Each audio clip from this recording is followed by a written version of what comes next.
사람이 한 생일에 살다 보면 생각하지도 못했던 엄청난 일을 당할 때가 있습니다. 내 의지와는 전혀 상관없이 어느 날 갑자기 하늘이 무너지고 땅이 꺼질듯이 감당할 수 없는 인생의 절벽 위에 서야 할 때가 있습니다. 불티가 날아들듯이 온 집안에 감당할 수 없는 환난들이 다가올 때도 있습니다. 그러나 인생길에서 만나는 이 모든 고통과 고난은 일시적입니다. 모든 고난과 고통은 결국에는 다 지나갑니다. 비가 365일 계속해서 내리는 것이 아닌 것처럼 나쁜 일, 슬픈 일, 또 고통스러운 일도 잠깐이라는 사실을 우리는 알아야만 합니다. 그러므로 인생길에서 갑자기 닥쳐오는 삶의 고난과 환난 앞에서 우리는 선택과 결단을 잘 하셔야만 합니다. 우리가 의식했건 못했건 선택과 결단을 통해서 오늘 지금의 내가 존재하고 있는 것입니다. 그리고 오늘의 선택과 결단이 내일의 또 다른 인격체로 세움을 받게 될 것입니다. 그러므로 선택과 결단을 잘 하셔야만 합니다. 신앙이라고 하는 것도 결국에는 선택과 결단의 능력인 것입니다.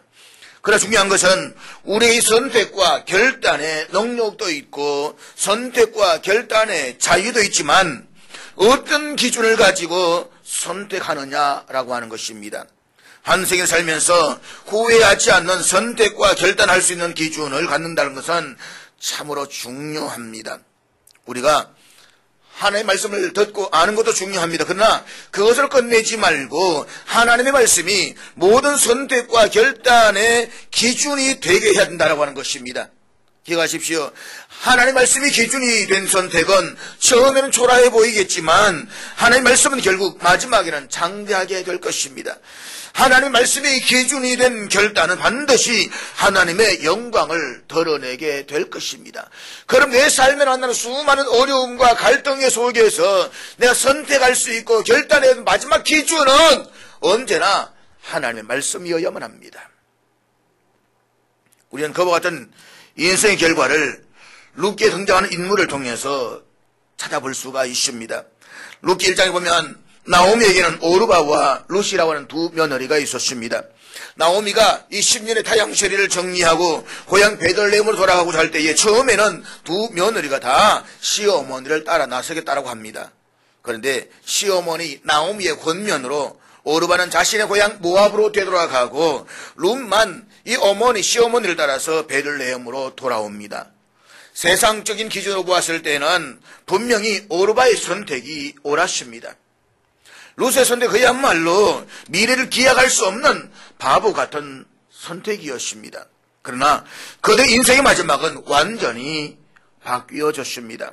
오르바는 고향으로 돌아간 이후로 그의 인생에 대해서 알려진 것이 하나도 없습니다. 그 어떻게 살았는지 그의 마지막 인생이 어떻게 되었는지 성경은 철저하게 침묵하고 있습니다. 그렇지만 룻의 삶은 오고 오는 영원한 세대에서 이렇게까지 그대로 우리에게 전해질 수가 있는 것입니다. 그런가 하면 또 다른 두 사람이 있습니다. 룻기 4장 1절에 등장하는 이름을 알 수 없는 유력한 친족과 보아스입니다. 이름을 알 수 없는 친족은 자신의 기업에 손해가 있을까 하여서 자신이 찾아온 기회를 포기했습니다. 그런 약삭빠른 이기적인 계산으로 지금 자신 앞에 펼쳐진 기회를 날려버렸습니다. 그리고 하나님께서도 그의 이름을 날려버렸습니다. 성경에는 그의 이름이 무엇인지에 대해서 철저하게 침묵하고 있습니다. 반면에 보아스는 자신이 감당해야 할 책임이 무엇인가를 알고 그 기회를 붙잡았습니다. 그리고 하나님께서도 그의 인생을 확실하게 붙잡아 주셨습니다. 우리가 이들 나오미와 이름 없는 친족에게서 하나의 공통점을 발견할 수가 있습니다. 그들은 모든 약속의 서열에서 우선권을 가지고 있는 사람들이었다라고 하는 것입니다. 윗동서가 오르바이었고 친족 유려 친족 서열 1위가 이름 없는 이 사람이었습니다. 먼저 된 자들인 것입니다. 그러나 그들은 선택을 잘못함으로써 먼저 된 자가 누리게 될 축복의 기회를 잃어버렸습니다. 그리고 보면 성경에서 먼저 된 자로서 나중되고 나중된 자로서 먼저 된 자가 많다라고 하는 예수의 말씀이 얼마나 진리입니까? 그럼 사랑하는 여러분, 인생에서 경험하게 되는 모든 고난과 고통을 이기십시오. 현재의 고난이 내일의 꿈을 포기하게 만들어서는 안 됩니다. 영광과 고난이라고 하는 것은 마치 동전의 양면과 같은 것입니다. 지금의 고난을 하나님의 은혜로 뒤집어만 놓으면 기적이 일어날 것입니다. 평생을 끊임없는 고난과 어려움을 당해야만 했던 다윗의 고백을 한번 들어보시기를 바랍니다. 그의 노염은 잠깐이요 그의 은총은 평생이로다. 저녁에는 울음이 깃들지라도 아침에는 기쁨이 오리로다. 사랑하는 여러분, 영화를 보십니까? 영화에 기억나는 영화가 있습니까? 여러분, 마지막 장면이 슬프거나 허무한 여운을 남기는 영화를 본 적이 있습니까? 제가 어렸을 때 보았던 영화 가운데서 하늘 아래 슬픔이 라는 영화가 있습니다. 장재수라는 아이의 이야기인데 그 영화는 지금까지도 제 마음에 아픔으로 늘 한 번 생각할 때마다 그 아픔이 늘 남아 있습니다. 아마 이런 영화의 마지막 장면을 보는 사람은 그 마음이 착잡하고 아프게 됩니다.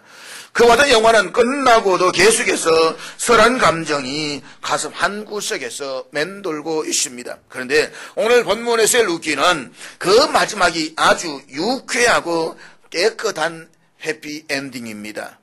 그러나 우리가 지금까지 루키를 살펴보았듯이 그 시작은 그렇지가 않았습니다. 루키 1장에서 가장 중요한 단어는 마라, 즉 고통이라는 단어입니다. 루키는 사사들이 치던 어느 날 베들레헴의 흉년이 찾아오니까 보다 안락하고 편한 삶을 살기 위해서 모압 지방을 떠나갔던 나오미의 가정을 소개하면서 시작되고 있습니다. 저들은 자신의 삶 속에 흉년이 닥쳐오니까 하나님과 전혀 상관없는 행동을 합니다. 나의 하나님은 왕이시라고 엘리멜렉이라는 그 이름에 전혀 어울리지 않는 행동을 합니다. 결국 나오미는 10년의 다양살이에서 사랑하는 남편과 두 아들을 잃어버리고 더 큰 고통의 세월을 보내게 됩니다. 나오미는 자신의 이 고통스러운 삶을 1장 20절에서 이렇게 고백하고 있습니다. 20절을 다 같이 읽도록 하겠습니다. 같이 읽습니다. 삶의 역경과 고난의 흉년이 찾아왔을 때에 하나님 앞에서의 어떠한 기도나 신앙적 고민도 없이 너무나 쉽게 모압으로 떠나갔다가 그곳에서 하나님의 징계를 받아 나오미의 가정이 그려냈던 이 길고 어두운 고통이 바로 1장의 내용입니다. 그런가 하면 2장에서 중요한 단어는 은혜입니다. 은혜라고 하는 것은 받을 자격이 전혀 없는 사람에게 일방적으로 베풀어지는 호의입니다. 2장에서는 이와 같은 하나님의 은혜를 누리고 있는 루스의 새로운 아침이 펼쳐지고 있습니다. 보십시오. 흉년을 피해 떠나갔다가 나오미가 설하는 고통을 안고 모압 여인인 며느리 루스를 데리고 추수가 한창인 고향 베들레헴으로 돌아옵니다. 넉넉함을 가지고 떠나갔던 나오미가 모든 것을 다 잃어버리고 너무나도 초라한 행색을 가지고 돌아옵니다. 거듭 돌아왔지만 이들에게는 앞으로 살아갈 생존의 수단과 방법은 전혀 없습니다.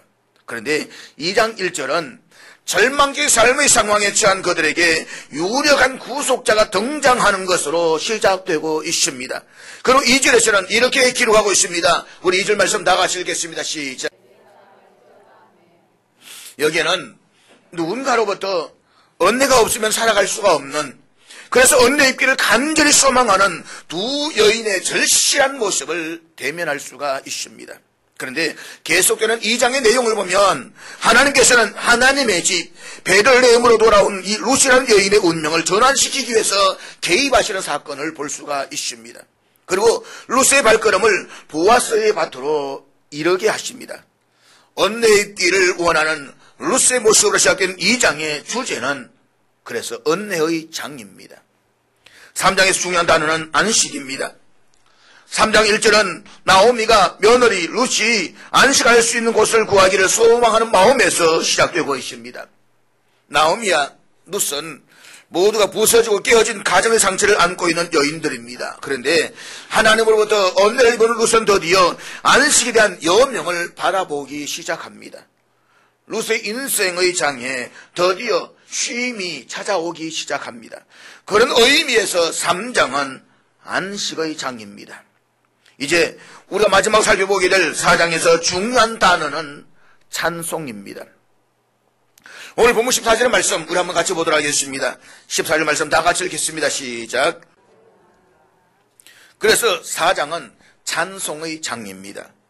룻기는 고통으로 시작했다가 찬송으로 끝이 난 해피엔딩의 이야기입니다. 다시 말하면 룻의 인생은 이전보다 점점 더 나아지는 삶이었습니다. 그래서 룻기 전체의 메시지를 요약하면 고통에서 찬송으로 라고 이야기할 수가 있습니다. 자, 여러분, 오늘 저와 여러분의 인생도 어제보다는 오늘이 그리고 앞으로의 미래가 더 나아질 수 있기를 축복합니다. 우리의 인생이 고통에서 찬송으로의 삶으로 끝나는 행복한 인생이 될 수 있기를 축복합니다. 룻기 1장에서 우리는 슬픔의 눈물을 보았습니다. 그래서 4장에서 우리는 기뻐하는 사람들의 얼굴을 만나게 됩니다. 1장에서 우리는 불안하여 방황하고 어쩔 줄을 몰라하는 사람들을 만났습니다. 그러나 4장에서 우리는 그들이 마침내 안전한 삶을 누리게 되는 모습을 보게 됩니다. 1장에서 나타난 사람들의 얼굴은 너무나도 피곤하고 창백한 얼굴이었습니다. 그러나 4장에서는 넉넉함과 여유로움과 풍요가 찾아옵니다. 1장에 나타난 사람들의 얼굴 속에서 우리는 짙은 고독을 발견합니다. 외롭기 짝이 없는 허전한 얼굴들이었습니다. 그러나 4장에서 웨딩 벨 소리와 함께 교제하는 사람들의 가득한 모습을 우리가 발견하게 됩니다. 1장이 고독의 장이라면 마지막 4장은 교제의 장입니다. 룻기 1장에서 우리는 저주받은 인생의 길을 보았습니다. 그러나 4장에서 우리는 다시 축복받은 사람의 아름다운 삶의 모습을 보게 됩니다. 1장은 장례식으로 시작했습니다.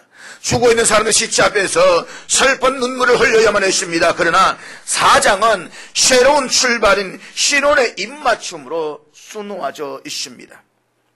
1장에 나타난 사람들은 하나님 하나같이 무명에 버림받은 사람들이었습니다. 그러나 4장에 나타난 사람들은 역사의 무대 위에 스타로 군림하는 유명한 사람들의 얼굴입니다.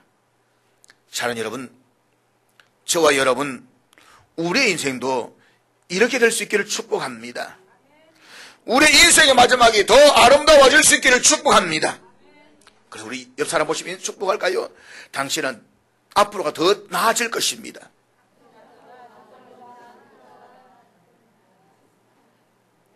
앞뒤로 다시 한번 손을 잡고 인사해 볼까요? 예, 집사님은 내일이 훨씬 더 좋아질 것입니다. 뒤를 또 돌아보시면서 혼자만 하지 마시고 했던 사람만 하지 말고.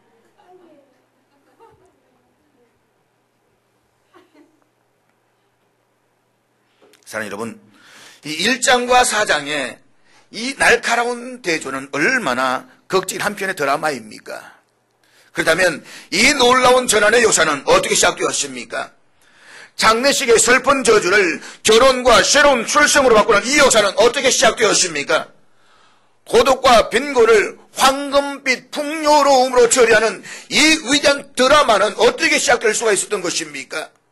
불안과 슬픔을 위대한 찬양으로 이끄는 이 드라마는 어떻게 시작될 수가 있었습니까?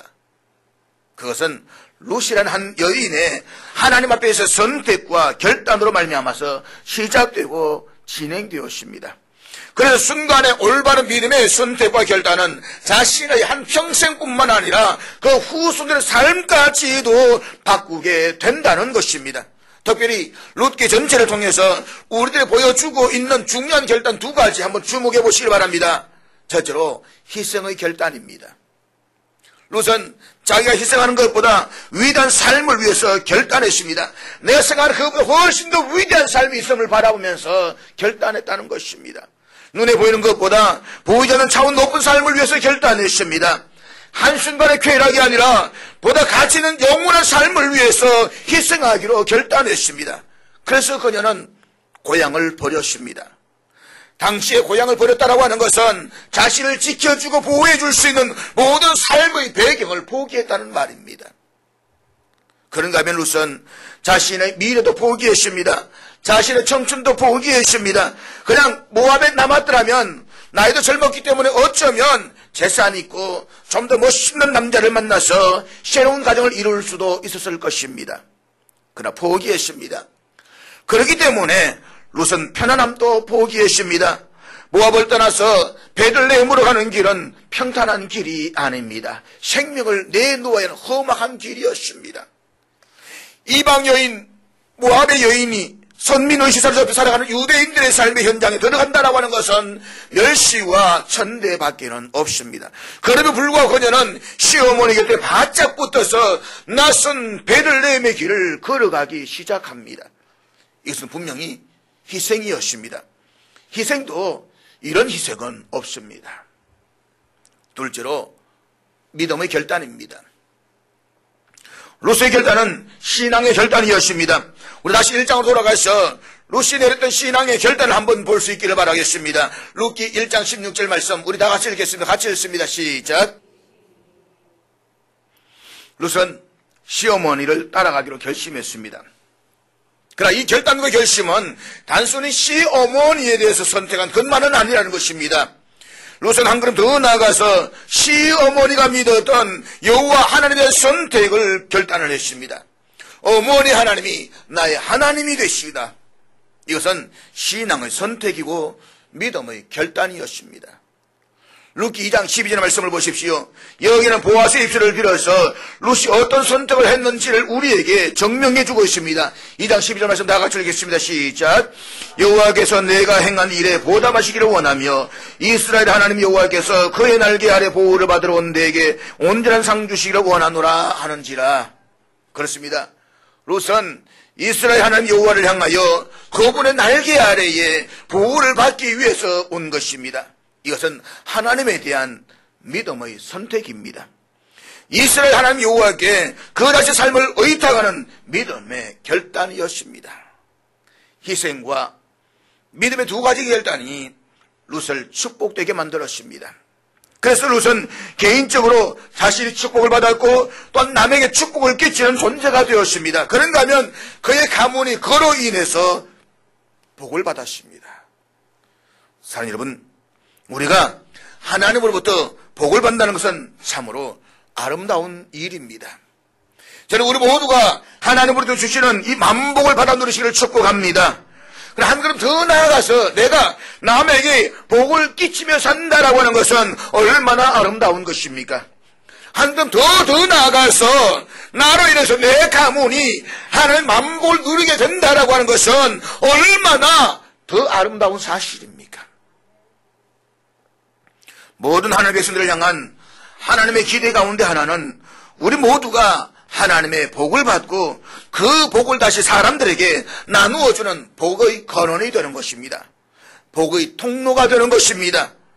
룻은 문자 그대로 복을 받았습니다. 그 복을 이웃에게 끼치는 존재가 되었습니다. 여러분, 우리 모두가 다 그렇게 될 수 있기를 축복합니다. 룻이 개인적으로 받은 축복을 헤아려 보면 그녀는 남편을 얻었습니다. 자식을 얻었습니다. 재물도 얻었습니다. 나아가서 예수 그리스도 그 위대한 족보에 들어갔습니다. 그런가 하면 영원한 하늘나라를 유업으로 받았습니다. 그리고 룻이 다른 사람께 진 이 복을 헤아려 보면 우리 다음과 같은 것으로 찾아볼 수가 있습니다. 첫째로 룻은 나오미에게 복된 존재가 되었습니다. 룻의 영광은 또한 시어머니의 영광이었습니다. 오늘 보면 14절 이하의 말씀 보면 마을의 여인들이 나오미에게 이렇게 말하고 있습니다. 찬송할지로다 여호와께서 오늘 내게 기업 물을 자가 없게 하지 아니하셨도다. 이는 내 생명의 회복자이며 내 노년의 복량자라. 곧 너를 사랑하며 7 아들보다 귀한 내 며느리가 낳은 자로다. 이스라엘 사람들은 지상에서 누릴 수 있는 최고의 축복을 7 아들이라고 표현했습니다. 그런데 사람들이 이 룻을 두고 하는 말이 7 아들보다 귀한 며느리라고 일컫고 있습니다. 그러니까 나오미에게 있어서 최고의 축복은 룻이었다는 말입니다. 이렇게 룻은 나오미에게 복된 존재가 되었던 것입니다. 둘째로 룻은 새로운 남편 보아스에게 복된 존재가 되었습니다. 보아스는 룻으로 인해서 메시아 족보에 있는 위대한 아들을 얻게 됩니다. 그리고 보아스라는 이름 그 자체가 유명해졌습니다. 보십시오. 4장 1절에 보면 보아스보다 더 유력한 사람이 있었다라고 말씀을 했습니다.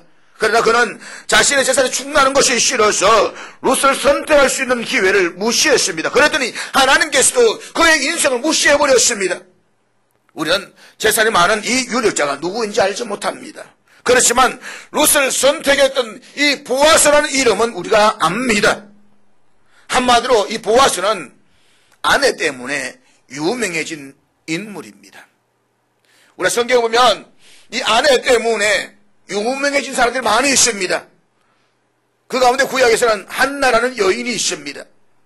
사무엘상 1장에 보면 엘가나라고 한 사람을 소개하고 있습니다. 그러나 성경은 엘가나를 소개하기 위해서가 아니라 사실은 한나라는 이 믿음의 여인을 소개하기 위해서 그녀의 남편 엘가나를 소개하고 있다는 것입니다.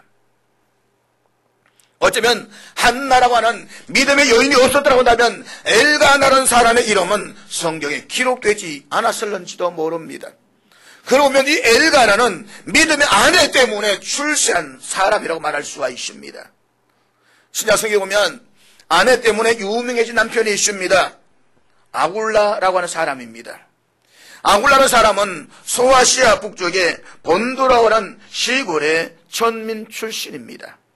그런 그가 어쩌다가 로마로 와서 로마의 명문가 출신의 브리스가라는 여인을 만나서 가정을 이루게 됩니다. 이들이 로마에서 추방을 당해서 고린도로 와서 바울을 만나고 거기에서 신앙을 영접하게 됩니다. 그리고 그 이후로 평생을 바울의 동력자가 되어서 바울의 사역에 함께 동행을 합니다. 그런데 성경에 보면 사도 바울이 자신의 동력자를 쭉 나열해 소개할 때에 고린도전서를 제외한 다른 모든 서신들에서는 언제나 브리스가와 아굴라라고 해서 부인 브리스가의 이름을 먼저 소개하고 있는 것을 볼 수가 있습니다. 한마디로 말해서 부인 브리스가 이름을 브리스가로 인해서 남편 아굴라가 빛을 보게 되었다는 것입니다. 그런 점에서 여러분, 우리 여성 동지들 부인들의 역할과 책임이 막중하다는 사실을 기억해 주셨으면 좋겠습니다. 남편을 위대할 수가 있게 하고 남편을 자긍심을 세울 수가 있고 남편의 신앙을 세울 수 있는 사실은 부인이라는 것입니다. 최소한 룻기를 통해서 우리가 바라볼 수 있는 룻이라는 여인은 남편에게 복된 존재로 살았습니다. 실제로 룻은 자기 삶의 현장인 베들레헴의 복된 존재가 되었습니다. 지금의 베들레헴은 모든 사람들 알려져 있고 많은 사람 찾는 유명한 장소가 되었습니다. 그렇지만 역사를 거슬러서 올라가 보면 그 시점에서 베들레헴은 전혀 알려지지 않는 마을이었습니다. 그런데 이때부터 베들레헴이 유명해지기 시작합니다. 사실 베들레헴은 예수 그리스도를 빼면 하나도 유명할 것이 하나도 없는 작은 마을이었습니다. 미가서 5장 2절에 보면 베들레헴에 대해서 이렇게 말씀하고 있습니다. 우리 다 같이 읽겠습니다. 시작. 그러니까 당시 베들레헴은 유다 족속 중에서 가장 작은 마을이었습니다. 그런데 룻은 자기 살고 있는 이 동네를 유명하게 만들기 시작했습니다. 한 사람의 헌신된 삶은 그의 삶의 표전인 그 사회에 영향을 안겨줄 수가 있습니다. 그렇습니다. 한 사람의 헌신과 희생은 그 공동체를 일으켜 세우게 됩니다. 이름 없는 작은 믿음의 공동체가 유명하게 되고 일어서게 되는 것은 이 룻과 같은 희생이 필요한 것입니다. 나의 희생과 헌신으로 내가 서 있는 이 믿음의 공동체가 하나가 되고 부흥의 불소시가 되므로써 우리 모두가 하나님과 사람 앞에서 복된 존재가 될 수 있기를 사랑하는 여러분 주의 이름으로 축복합니다. 넷째로 룻은 이스라엘 민족에게 복된 존재가 되었습니다. 본문 11절 말씀 한번 보도록 하겠습니다. 우리 11절 다 같이 읽겠습니다. 이스라엘 민족이 결정적으로 형성되는 12지파의 기원은 야곱의 12아들들입니다. 그리고 이 12아들은 직접적으로든 간접적으로든 모두가 라헬과 레아 두 여인을 통해서 태어났습니다. 그런데 우리는 이방 여인인 룻이 더디어 하나님의 선민인 이스라엘 민족사에 남겨진 이 굵직한 발자취를 볼 수가 있게 되는 것입니다. 룻은 이스라엘 민족사에서도 축복이 될 수 있는 존재였다는 것입니다. 다섯째로 룻은 온 세상에 축복된 존재였습니다. 이 여인의 핏줄을 타고 오신 예수 그리스도, 이 사건이 일어난 이후로 무려 1300년 후에 베들레헴이라는 같은 장소에서 온 세상의 구세주가 되시는 예수 그리스도가 오셨습니다. 사실 룻기 전체에 전개되고 있는 사건은 한 여인이 남편을 사별하고 재혼하는 그저 그렇고 그런 일상적인 평범한 사건입니다. 그렇지만 우리는 여기에서 하나님은 일상적인 사건들의 굴레를 통해서 역사를 움직이신다는 그 위대한 섭리를 배울 수가 있습니다. 그러므로 별로 중요하지 않은 사건이라고 할지라도 가볍게 넘기지 마십시오. 그런 지극히 일상적인 삶 속에서 하나님의 위대한 뜻이 성취될 수 있다는 사실에 우리는 놀라야만 합니다. 사랑하는 여러분, 하나님을 나의 아버지로 고백하며 믿음의 생활을 모든 사람들에게 가장 중요한 신앙적 자세는 놀라움이라는 것입니다. 이 놀라움, 내 삶을 이끄시고 내 중심을 만드시며 다가오시는 하나님의 이 선하신 섭리 앞에서 우리는 마땅히 놀라지 않을 수가 없습니다. 우리의 삶에서 날마다 새롭게 다가오시는 하나님의 은혜에 경이로움을 가지고 우리는 놀라셔야만 합니다. 신앙생활에서 이 놀라움이 없다라고 한다면 우리의 신앙은 밋밋하거나 의미 없는 형식적인 신앙으로 전락해버리고 말 것입니다. 이 놀라움이 있을 때 우리는 겸손함을 하나님 앞에 설 수가 있습니다.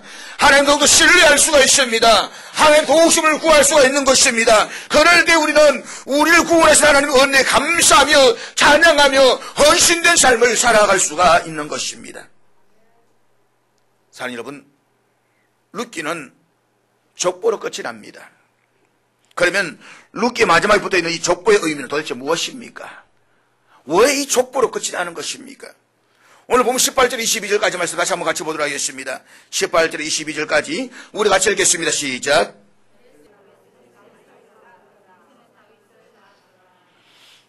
여기 보면 이 족보의 시작인 인물 베레스는 유다가 자신의 며느리인 다말로부터 나왔던 불륜의 아들입니다. 그런데 구세주의 족보가 거기에서부터 시작하고 있다고 하는 것입니다. 다시 말해서 메시아의 핏줄을 형성하고 있는 사람들은 세상적으로 대단한 인물들이 아닙니다. 아니, 저들은 허물이 많고 죄 많은 사람들입니다. 세상적으로는 내세울 것이라는 하나도 없는 사람들이었습니다. 그런데 하나님께서는 그와 같은 사람들을 통해서 역사를 이루어 가신다는 것입니다. 그러나 오해하지 마십시오. 죄 많은 사람들 쓰신다라고 해서 하나님께서 죄 있는 사람들 쓰신다는 의미가 아닙니다. 하나님은 용서받은 사람들을 쓰십니다. 우리의 범죄함이 주님 안에서 용서되었을 때에 하나님은 우리를 통해서 위대한 일을 행하십니다. 이 위대한 교훈을 위해서 마지막 기록된 의미심장한 족보에 한번 주목해 보시기를 바랍니다. 살몬은 보아스의 아버지이고 보아스의 어머니는 라합입니다. 라합도 룻과 같은 이방 여인입니다. 아니, 라합은 창녀였습니다. 여러분, 마태복음 1장 한번 집에 가서 한번 살펴보시기를 바랍니다. 거기에는 5명의 여인들의 이름이 나열되고 있습니다. 그런데 하나같이 세상적으로 험결이 있고 부족한 여인들입니다. 메시아 족보에는 이렇게 이방 여인들과 범죄한 사람들의 이름이 나와져 있습니다. 그러나 용서받은 사람들, 이방인이었지만 주님의 은혜로 하나님의 백성이 된 우리 같은 사람들 통해서 메시아의 위대한 역사가 만들어지고 있다는 것입니다. 그리고 거기에서 우리의 유일한 구원자 예수 그리스도가 오셨습니다. 저는 성경을 볼 때마다 이 사실이 저에게 얼마나 위로가 되는지 모릅니다. 이 역사적 사실이 저에게 얼마나 소망이 되는지 모릅니다. 만약에 하나님께서 메시아 족보에 기록된 여인들은 아주 특별해야 하니까 아주 위대한 뛰어난 여인들을 골라서 선택하셨다고 한다면 어떻게 될까요? 성경이 아주 위대한 영들의 이야기라고 한다면 이 성경은 어떻게 될까요? 그렇다면 우리에게는 희망이 없습니다. 이 성경은 전혀 우리에게 어떤 위로가 되지도 못할 것입니다. 그러나 하나님은 약한 자를 선택하셔서 강하게 하십니다. 가난한 자를 선택하셔서 부유한 자를 부끄럽게 하시고 부유하게 하십니다. 어리석은 자를 선택하셔서 지혜롭게 하시고 스스로 지혜 있다고 생각하는 자를 부끄럽게 하십니다. 그래서 누구든지 예수 그리스도 앞에 나오면 다 위로함을 받고 삶의 용기를 얻을 수가 있게 되는 것입니다. 다만 우리에게 필요한 것은 우리의 죄가 얼마나 비참한 것이라 알고 그분의 도우심과 자비하심을 구하는 것입니다. 기억하십시오. 주님께서는 지금도 용서를 구하는 사람을 찾고 계십니다. 주님은 지금도 삶이 가난하고 비참하다고 절망하지 않고 그리스도 안에서 다시 하나님을 신뢰하고 일어서기를 원하는 용기를 가진 믿음의 사람을 찾고 계십니다. 사는 여러분, 룻은 분명히 비극이 점철된 가정, 고통으로 시작된 여인의 삶이었습니다. 그러나 그의 삶은 마지막은 결코 슬픈 비극이 아니었습니다. 다시 일어섰고 붙잡힘을 받았습니다. 그래서 하나님의 은혜에 치유되고 새롭게 전개되는 인생의 드라마를 가질 수가 있었습니다. 이것은 참으로 오늘 살고 있는 저와 여러분을 향한 얼마나 아름다운 도전이며 교훈입니까? 이스라엘 역사에서 가장 혼란하고 하나님을 향한 불경건한 부도덕이 횡행했던 아목의 사사시대에 흰 장미처럼 나타났던 룻. 결국 이 룻기의 위대한 드라마는 하나님을 향하여 사람을 향하여 룻이 가졌던 신앙인다운 자세로 엮어지고 있는 것입니다. 고통을 극복하고 찬송을 가져왔던 이 삶의 드라마. 사랑 여러분, 오늘 당신의 삶 속에 고통이 있습니까? 당신의 인생에 어두움이 있습니까? 그러나 기억하십시오. 이 고통을 극복하는 찬송의 드라마는 지금도 가능합니다. 앞으로도 가능할 것입니다. 여러분이 하나님을 향하여 바른 선택과 결단 속에서 인생을 살아간다면 말입니다. 이전에 고통의 삶이었다고 한다면 이제 이후로는 찬송 있는 삶으로 나아갈 수 있기를 축복합니다. 처음보다 마지막이 아름다운 자의 삶을 사십시오. 내 인생의 마지막이 행복한 자의 삶을 사십시오. 나를 알고 또 앞으로 나를 알게 될 사람들에게 복의 통로가 되며 거룩한 영향력을 미치는 자의 삶을 살아가십시오. 그것이 룻기를 통해서 오늘 저와 여러분 주시는 하나님의 메시지입니다.